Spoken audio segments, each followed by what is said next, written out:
this time, I want you to fold in the other way. Oh, okay. Do it inside out. I'm putting my right sides together. And we have a crease here. Mm-hmm. So before stitching, pin around here.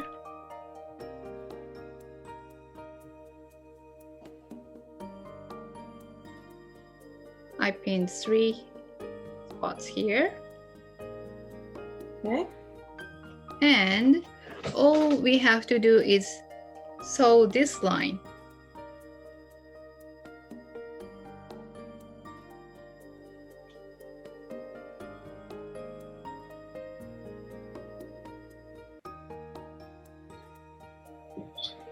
Ah, much better. So before starting to stitch, we should draw the line on the crease. Yep, making a note for next time.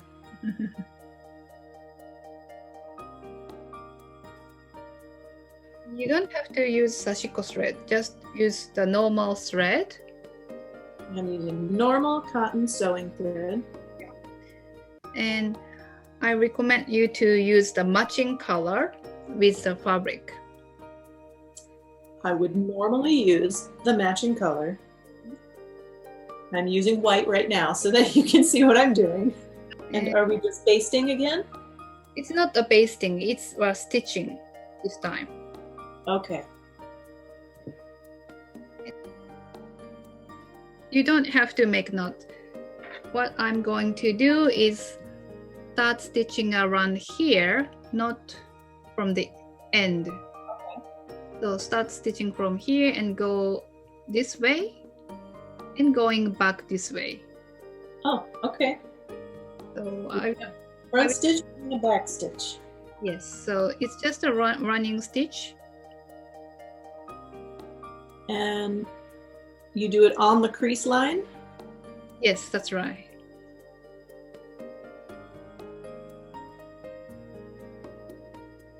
And when you do a running stitch, how wide do you make your stitches?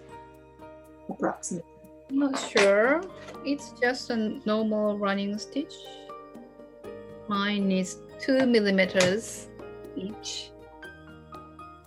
So I started without making knot. So I have the thread tail here, left. And when you come to the end, stitch like this, so that the thread is. Oh, you went over the edge like that. Okay. See? Yes, I see. I'm going to undo mine. It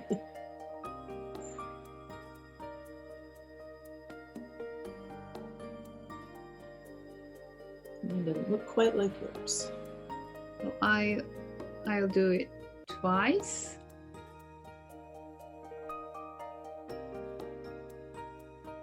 I have 2 threads here at the very end of the fabric. I see. Okay. And just going back to the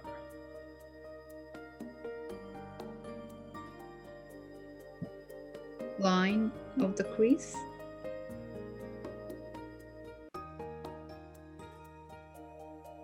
And I didn't make a knot when starting, but it doesn't pull out because we are doing overlapping stitches. Yes.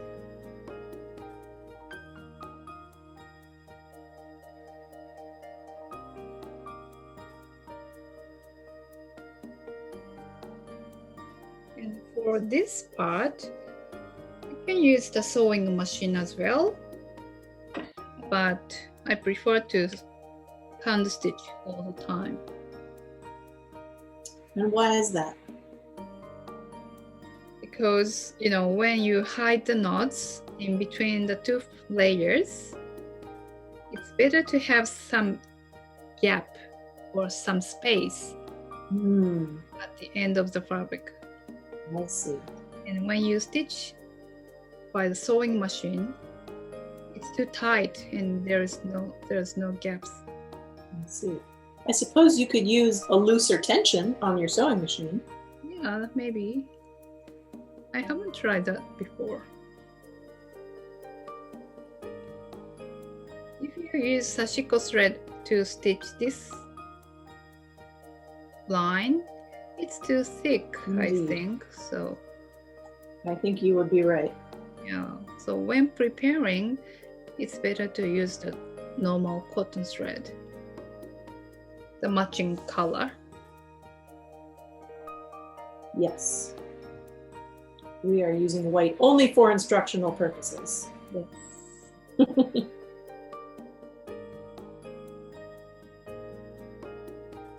So when you come to the end, you should, now my thread is on the back, but you should stitch the edge like this to hold two fabric together. Maybe twice.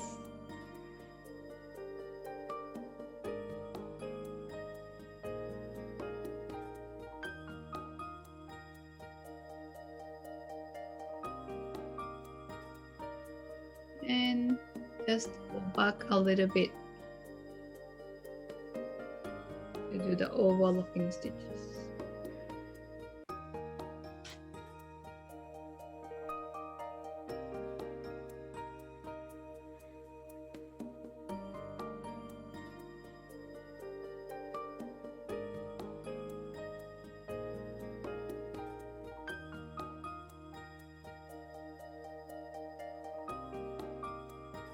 Okay.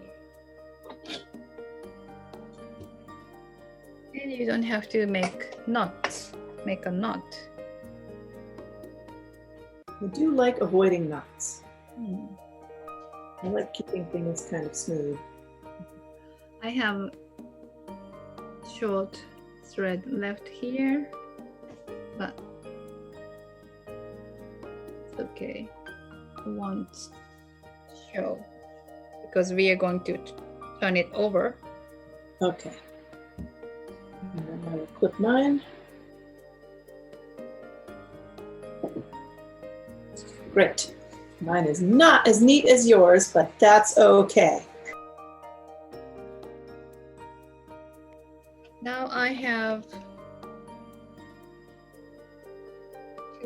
about 2 centimeters left here.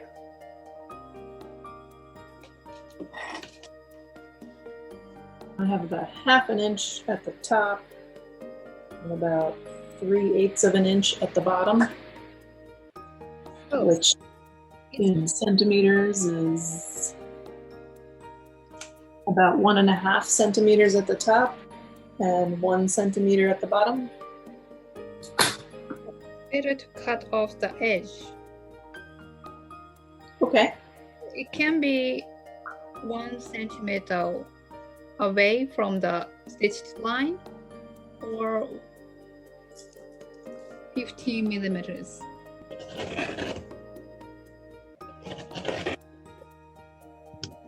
My cutter is not working anymore. Oh, need new blades. Yeah, it doesn't cut well. I didn't bring over my rotary cutter because I didn't know I needed to use it, so I just drew a line on mine. Yeah. Where the extra is, and I'm just going to cut it off with scissors. I love these little Kai scissors. They cut so nicely. I don't have to hold the fabric tight, you know. But this is so tiny scissors. Well, yes, these are embroidery scissors, but they'll cut through fabric too. So I'm just going to use these little guys.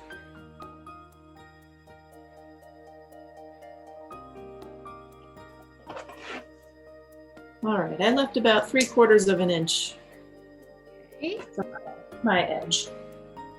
It's a little rough because I used scissors, but that's okay.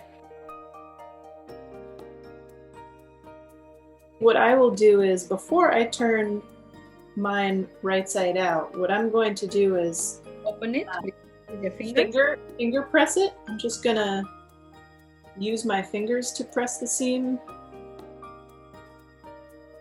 Put your hands inside and turn it over. All right, I'm gonna flip this inside out. And since we stitched with the white thread, we can see some white thread at the end, but you know, usually you should use the matching color so it won't show. So now you should pin the two fabrics. And we are doing the basting process again. Oh, okay. I have a basting specialty thread here. It's called SASHIKO. And what's different from a quilting thread? It's more, I don't know, how do you say, it's more weak or loosely woven, so it can be cut easily. Oh, I see. Yeah. Oh, interesting.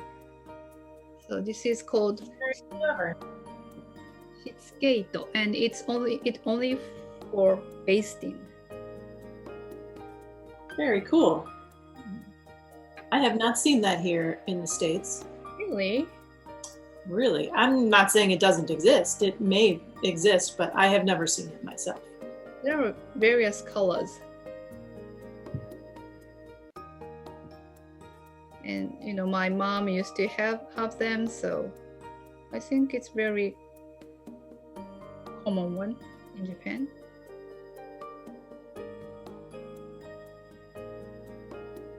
It's pretty smart to have a breakable basting thread. Yeah. So, That's right. as you said, I don't make knots. Just stitch roughly around it.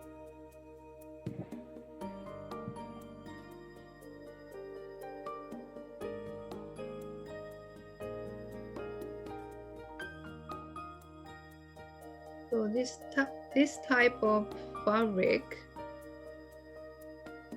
when we prepare for it, you only have to stitch the one side, and the other side is folded. The other two sides are already hemmed, so you don't have to stitch.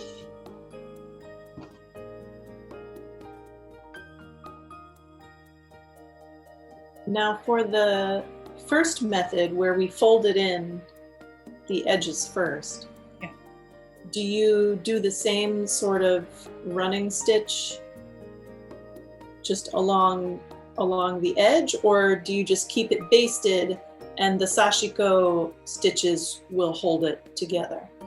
Yes, so after stitching sashiko all over, I stitch the edge with any thread. So maybe this one. Oh, okay. I see. Light blue thread, sashiko thread. Yeah. So I did that after stitching sashiko. I see. Okay. And this one. So this one I stitched here around sashiko. Mm-hmm. But at the edge, I didn't stitch, so it's still open. Okay. But this is also okay. So you can just do whatever you like. And I see you made little tassels at the end, or are those loops for hanging it? Oh, those are tassels. Tassels. Very cute. Yeah. I want to use this one in my kitchen, but you know, Sashiko kitchen towels are so durable and I have no chance to use the new one. And can you give them as gifts, or does everybody make their own Sashiko towels? Does everybody have these already? I don't know. Sashiko is getting popular, but it's not something like everyone does. So if I give my Sashiko towel as a gift, they will be very happy. I certainly would be. I mean, they're gorgeous. I don't know if I would be able to bring myself to use it as a kitchen towel. But you should use them. I know. I might use it as something else though. I might use it as like a mat on the table. Yeah. Or, I don't know, something that would get a little less use. I don't know. It just seems like it's a lot of work to do so many different stitches on one piece that I would be terrified of getting, you know, a stain or grease on it or something. I have tiny handkerchief stitched Sashiko with, and my kids take them every day to school to wipe their mouths while they're lunchtime. Oh my goodness. Hand-stitched Sashiko napkins. Yeah. I don't know if my heart could take that. I don't know. They often comes home with ketchups or any stains, grease, but they all wash off, so.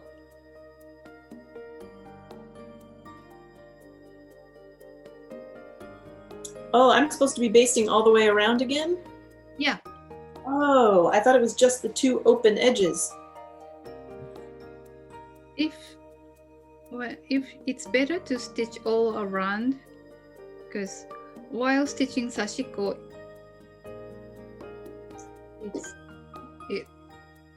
it will be moved. Yep. Yeah. And I like your tip for basting across the middle too. I think I would definitely do that. I usually baste all around and the center part to make cross. Yep. That makes a lot of sense. So to stitch beautifully, you need some preparations. You can't just go rushing into it headlong.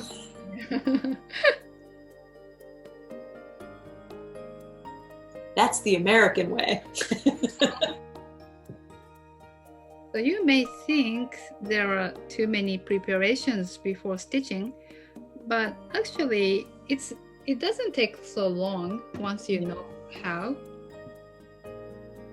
Just stitch one side of the fabric and baste, that's all. Exactly. A little basting is not too hard, and I think a lot of people are used to it. I mean, anybody who does any kind of quilting, you know, you have to baste the whole top because it's the same thing. Otherwise, it will move around while you're doing your decorative quilting stitches, and then you end up with creases and lumps in your quilt. So people who can quilt are very patient enough to make Sashiko, I'm sure. Yes, I think there's probably a good overlap between quilters, hand quilters especially, and Sashiko embroiderers.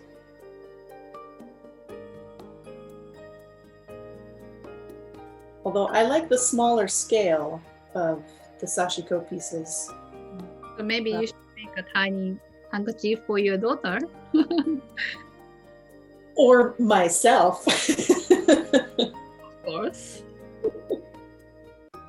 I would probably be a little neater, a little cleaner. But you know, She is so messy at meals. you know, when I boil wash my sashiko handkerchief, my kids' sashiko handkerchief, to remove the stains, I feel like that I'm a good mother. So I mean, you are. You're a good mother for letting them go to school and wipe their mouths with this beautiful piece of craft to begin with. And then to clean it in boiling water every time they come home. I mean, that makes you mom number one in my book.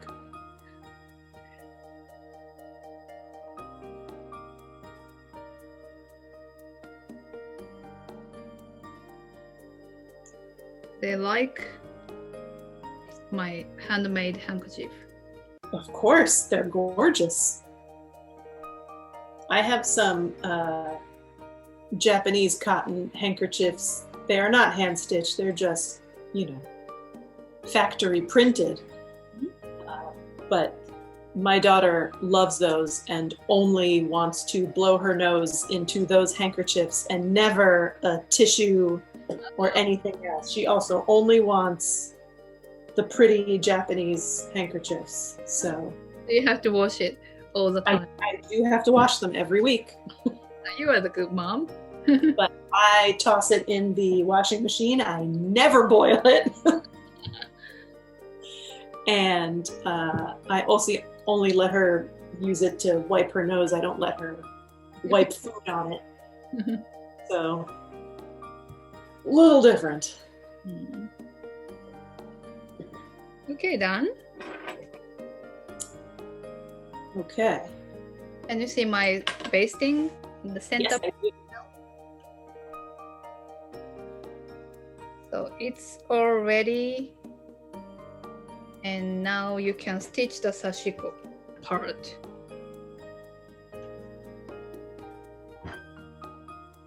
Wonderful.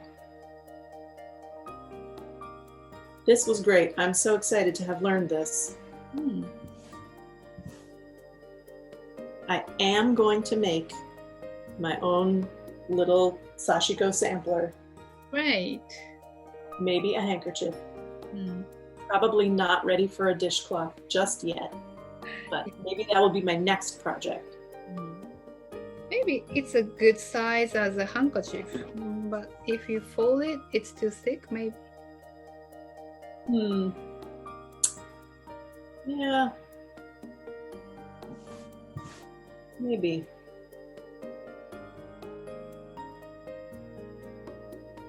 So, which way did you prefer?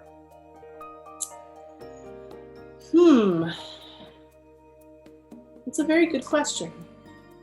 I mean, in both ways, you baste all over. So the only difference really is whether you're stitching one edge. Well, I guess in the first method, we didn't stitch any edges at all. We only did the basting. Yeah. After turning it in. I think I like the second way. Start with all clean edges before I baste. Yeah, maybe the second way would be better to make a beautiful finish. The thing I like about the second way is that you line up and trim the edges before you turn it inside out. Whereas with the first method, you have to fold everything. It was a little hard for me to fold the edges in the same way on both the front and the back.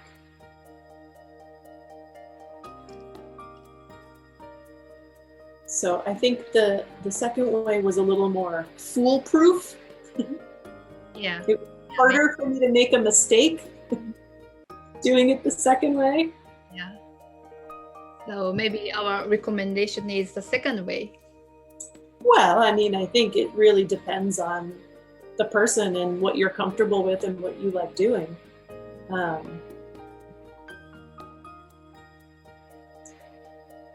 Particularly if someone is using a sewing machine instead of hand stitching, they might prefer one way over another. Yeah. I don't know.